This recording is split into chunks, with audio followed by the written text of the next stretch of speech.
అందరికీ నమస్కారం. ఈ వీడియోలో తెలంగాణలో కొత్త రేషన్ కార్డులకు అదిరిపోయే శుభవార్త చెప్పారండి.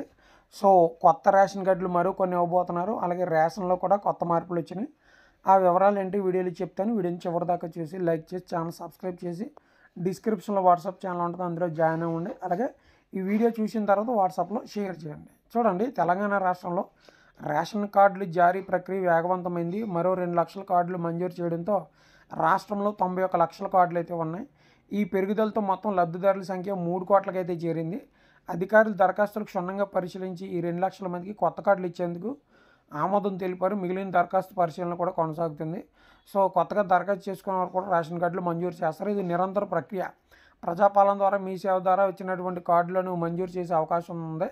దీంతో పెద్ద సంఖ్యలో రేషన్ కార్డులు వస్తున్నాయి కనుక ప్రభుత్వం దఫాలుగా అయితే దరఖాస్తులు స్వీకరించి వారిలో ఎటువంటి లోటుపాట్లను సరి చేయడం జరుగుతుంది. అంటే అందులో మార్పులు చేర్పులు, ఎవరినైనా యాడ్ చేయడం, డిలీట్ చేయడం, కొత్తగా పెళ్ళైన వాళ్ళకి కొత్త కార్డులు ఏర్పాటు చేయడం లాంటివి చేస్తున్నారు.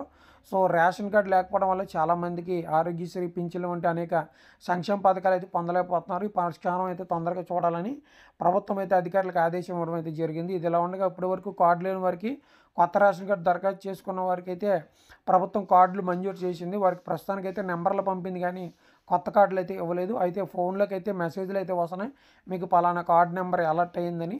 సో ప్రింట్అవుట్ తీసి మనకి జూన్ నెల ఇవ్వడం అయితే ప్రారంభిస్తారనమాట. సో దరఖాస్తు చేసుకున్న వారికి ఇవ్వడం జరుగుతుంది. అలాగే కొత్త రేషన్ కార్డులు వచ్చిన వారికి, పాత రేషన్ కార్డులు ఉన్నవారికి కూడా ఈ జూన్ నెల నుంచి 3 నెలల పాటు ఒకేసారి రేషన్ అయితే ప్రభుత్వం అయితే ఇవ్వబోతుంది అనమాట. కేంద్ర ప్రభుత్వం వర్షాకాలాన్ని దృష్టిలో పెట్టుకుని ఈ ధాన్యము ఏవైతే ఇచ్చేటువంటి సరుకులు వర్షాల కారణంగా నానిపోకుండా వారికి రవాణాకు సులువుగా ఉండటానికి, ప్రజలు కూడా త్వరితగతిన ఇవ్వడానికి 3 నెలలు ఇస్తే అవి వర్షాకాలంలో ఎటువంటి కష్టం వచ్చినా వారు కూర్చొని చక్కగా తింటారని కేంద్ర ప్రభుత్వం ఆలోచించడంతో రాష్ట్ర ప్రభుత్వం కూడా తెలంగాణ ప్రభుత్వం దానికి సముఖత తెలిపిందనమాట. సో ఈ జూన్ నెలలో సన్నబియ్యం ఒక్కొక్కరికి 15 కేజీలు అయితే 3 నెలల రేషన్ ఒకేసారి ఇవ్వడం అయితే జరుగుతుంది అనమాట. సో ఇది వీడియోని లైక్ చేయండి, ఛానల్ సబ్స్క్రైబ్ చేయండి. Thank you.